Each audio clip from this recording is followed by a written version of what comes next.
Kembali lagi bersama channel kita semua. Jika Anda suka, jangan lupa komen, like dan subscribe, serta bila Anda berkenan.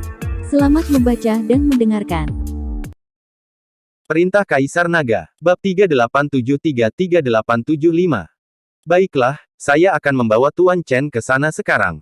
Penatua Sun mengangguk. Pesawat ini. Dev tahu bahwa waktu lepas landas akan segera tiba.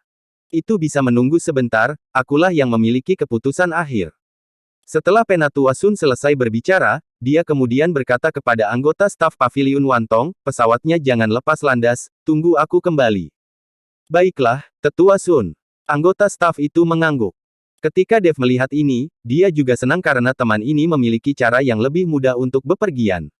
Jika dia tidak menyelamatkan Putri Penatuasia dan tidak memiliki token Penatuasia, Penatua Sun tidak akan memperlakukannya seperti ini.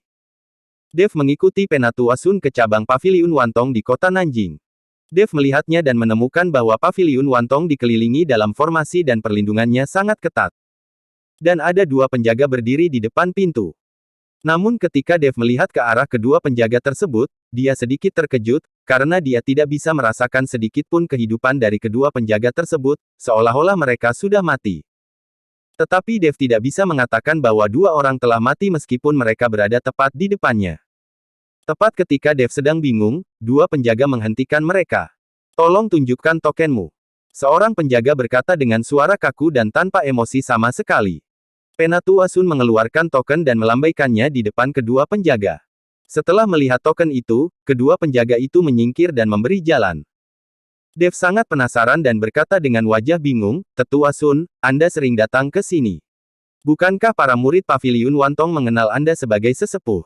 Menurutku kedua penjaga itu seperti orang bodoh. Dev tidak berani mengatakan bahwa kedua penjaga itu tampak seperti orang mati. Bagaimanapun, mereka adalah murid Paviliun Wantong, yang agak kasar. Namun siapa sangka Penatua Sun tertawa dan berkata, Tuan Chen, apakah menurut Anda kedua penjaga ini tidak seperti manusia, dan mereka tidak bernyawa, tampak seperti orang mati? Ketika Penatua Sun mengatakan ini, Dev lalu dia mengangguk dan berkata, ya, tidak ada kehidupan sama sekali. Kedua orang ini adalah boneka, dari mana datangnya kehidupan? Dan tentu saja tidak mungkin mereka berlaku seperti manusia. Boneka mayat. Dev langsung mengernyit. Anda tahu, mereka yang memurnikan boneka mayat semuanya adalah penggarap iblis, dan hanya penggarap iblis yang akan melakukan hal seperti itu. Melihat ekspresi Dev, Penatua Sun dengan cepat menjelaskan, kedua penjaga ini adalah boneka, tapi bukan boneka mayat. Saya ingin tahu apakah Tuan Chen tahu tentang boneka yang terbuat dari berbagai bahan. Zachaeus Ouyang membawa banyak boneka yang mereka buat sendiri. Saya tahu bahwa mereka yang bisa membuat boneka adalah pengrajin yang terampil, tapi saya tidak menyangka ada orang seperti itu di Paviliun Wantong. Dev berkata dengan iri. Paviliun Wantong kami tidak memiliki pengrajin yang begitu terampil. Kedua penjaga boneka ini kami beli dari keluarga Ouyang.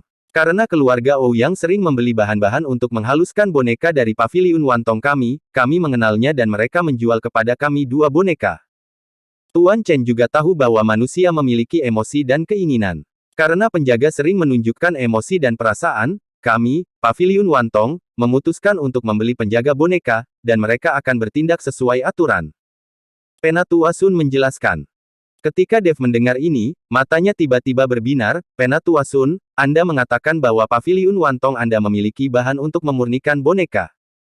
Melihat ekspresi Dev yang agak bersemangat, Penatua Sun mengangguk bingung dan berkata, ya, Paviliun Wantong kami menjual semua jenis sumber daya dan informasi. Kami terlibat dalam berbagai bisnis, dan mengoperasikan kapal udara hanyalah salah satunya. Bagus, saya akan membeli beberapa bahan untuk pemurnian boneka nanti. Dev juga ingin mengumpulkan bahan untuk pemurnian boneka itu dan kemudian menyempurnakannya sendiri.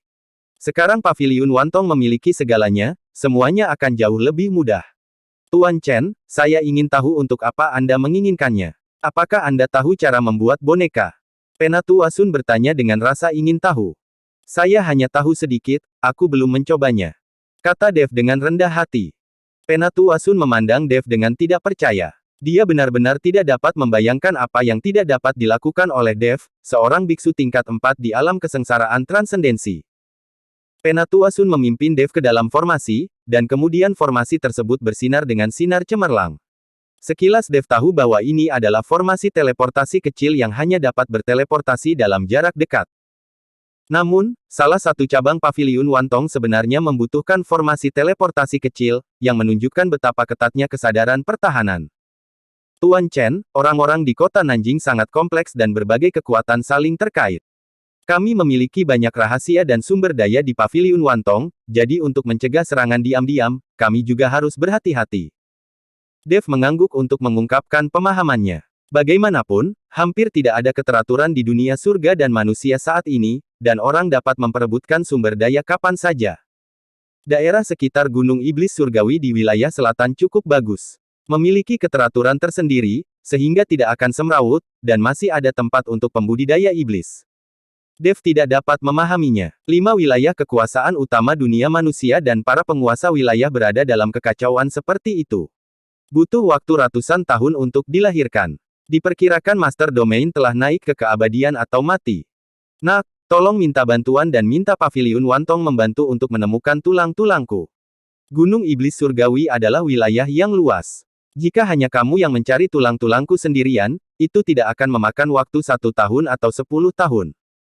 Raja Iblis Awan Merah mengikuti Dev dan berkata. Setelah mengumpulkan tulangnya, Raja Iblis Awan Merah perlahan dapat memulihkan tubuh fisiknya dan kemudian kembali ke surga. Bisnis Paviliun Wantong hampir tersebar di seluruh wilayah selatan, dan terdapat banyak murid serta banyak informasi, jadi pasti akan lebih cepat menemukannya daripada Dev. Penatua Sun, saya ingin tahu apakah Paviliun Wantong Anda menjalankan bisnis membantu menemukan sesuatu selain menjual sumber daya dan intelijen. Dev bertanya kepada Penatua Sun. Tentu saja, tapi Paviliun Wantong kami tidak terlibat dalam bisnis pembunuh atau membantu orang membunuh orang.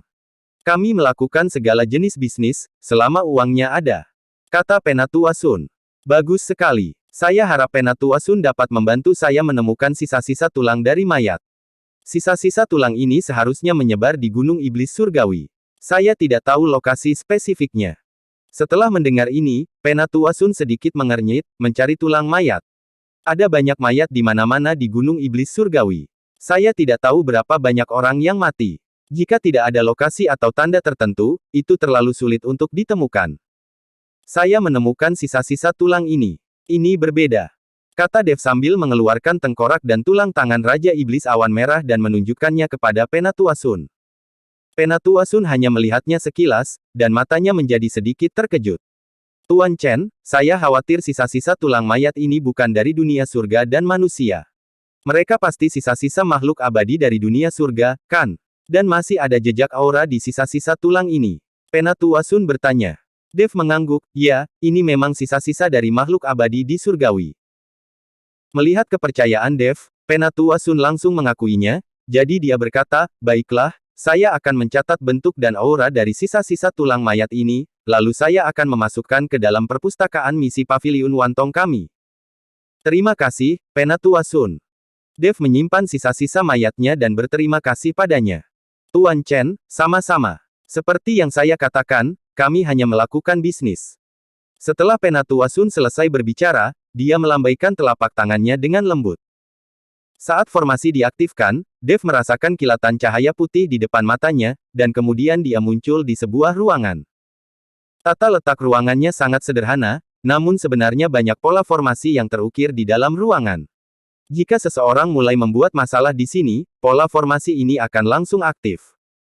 Saya harus mengatakan bahwa Paviliun Wantong sangat berhati-hati dan kaya. Di tempat seperti alam surgawi dan manusia, slip giok pemancar suara biasa harganya mahal, belum lagi Paviliun Wantong didekorasi di dalam dan di luar.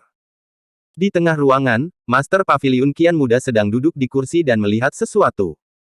Merasakan fluktuasi energi spiritual, Master Paviliun Qian mendongak dan melihat Penatua Sun dan Dev. Dia tertegun sejenak, lalu berdiri dengan aneh dan bertanya, Sun Tua, kamu seharusnya berada di perjalanan saat ini, mengapa kembali? Apakah kamu belum berangkat? Tadinya aku akan pergi, tapi Tuan Chen perlu membeli beberapa informasi, jadi aku membawanya ke sini. Tidak akan menjadi masalah jika aku berangkat nanti. Kata Penatua Sun. Kalian duduk dulu. Master Paviliun Qian meminta Dev dan Penatua Sun untuk duduk, membuatkan mereka 2 cangkir teh, dan kemudian bertanya, saya ingin tahu informasi apa yang ingin dibeli oleh Tuan Chen. Master Paviliun Qian, aku ingin tahu tentangmu. Apakah kamu punya informasi tentang keluargamu? Tanya Dev. Master Paviliun Qian tertegun sejenak, lalu berkata, tentu saja, keluargamu adalah keluarga terkenal. Tentu saja, Paviliun Wantong kami memiliki informasinya. Saya hanya tidak tahu apa yang dilakukan Tuan Chen dengan membeli informasi keluargamu. Dev memandang Master Paviliun Qian dan sedikit mengernyit, tetapi tidak berkata apa-apa. Master Paviliun Qian tersenyum canggung dan berkata, maaf, saya berkata terlalu banyak. Saya seharusnya tidak boleh bertanya. Bisnis adalah bisnis, tidak perlu bertanya kepada pelanggan untuk apa mereka membeli. Ini adalah etika profesional. Tuan Chen, mohon tunggu sebentar. Setelah mengatakan ini, Master Paviliun Qian berbalik dan berjalan ke dinding. Kemudian dia menekan telapak tangannya dengan ringan, pola formasi perlahan menyala, dan Master Paviliun Qian menghilang. Sekitar 10 menit kemudian, Master Paviliun Qian kembali, dan dia memiliki slip giok tambahan di tangannya, yang berisi berbagai informasi tentang keluargamu. Tuan Chen, slip giok ini berisi informasi tentang keluargamu, tetapi Paviliun Wantong kami melakukan bisnis, jadi Tuan Chen pasti punya cukup uang. Master Paviliun Qian, tolong putuskan harganya, saya mengerti aturannya. Karena Tuan Chen sudah menjadi pelanggan tetap Paviliun Wantong kami, dan dia juga memiliki token pena tua, jadi untuk informasi tentang keluargamu ini, 5 juta koin roh saja sudah cukup. Paviliun Master Qian mengulurkan tangannya dan berkata. Dev tidak ragu-ragu dan langsung membuang 5 koin emas ungu. Bagi Dev, uang bukanlah masalah. Setelah mendapatkan uang, Master Paviliun Qian tersenyum dan memberikan slip giok itu kepada Dev. Dev mengambil slip giok itu dan ingin menyimpannya, tetapi dihentikan oleh Master Paviliun Qian. Tuan Chen, Anda tidak dapat membawa benda ini. Anda hanya dapat menyimpan informasi dalam slip giok di sini dalam pikiran Anda. Kami hanya memiliki slip giok ini. Jika orang lain membeli informasi keluargamu, bukankah kami akan kehilangannya? Kata Master Paviliun Qian kepada Dev. Dev tertegun sejenak, dan kemudian dia mengagumi Paviliun Wantong ini. Ini hanya dilakukan sekali dan untuk selamanya. Setelah mengumpulkan informasi sekali, Anda dapat menjualnya berulang kali. Ini sungguh tidak bermoral. Tapi Dev tidak mengatakan apa-apa, tapi semburan kekuatan spiritual menembus ke dalam slip giok, dan semua isi di dalamnya memasuki pikiran Dev. Segera, Dev menghafal semuanya, dia kemudian menyerahkan slip giok itu kembali ke Paviliun Master Qian. Master Paviliun Qian, saya juga ingin membeli beberapa bahan untuk memurnikan boneka. Apakah Anda memilikinya di sini? Dev bertanya. Tentu saja, aku tidak tahu kamu. Master Paviliun Qian hendak bertanya kepada Dev apa gunanya, jadi dia segera diam, berbalik dan pergi. Etika profesional, jangan terlalu banyak bertanya kepada pelanggan. Master Paviliun Qian segera membawa berbagai jenis bahan, yang semuanya digunakan untuk menyempurnakan boneka. Tuan Chen, bahan untuk memurnikan boneka itu sangat mahal. Apakah Anda yakin menginginkannya? Tanya Master Paviliun Qian. Tentu saja, Master Paviliun Qian, mari kita bahas harganya. Dev tidak takut dengan harganya, tapi takut tidak memiliki apa-apa. Dengan bahan-bahan ini, seharusnya tidak ada masalah dalam menyempurnakan 3 boneka. Harganya 30 juta koin roh. Kata Master Paviliun Qian. Ketika Dev mendengar ini, dia tidak bisa menahan diri untuk tidak berkata-kata. Itu setara dengan 10 juta koin roh untuk 1 boneka. Pantas saja keluarga Ouyang menganggap boneka itu sebagai harta karun. Tapi Dev tetap dengan senang hati membayar uangnya. Bersambung.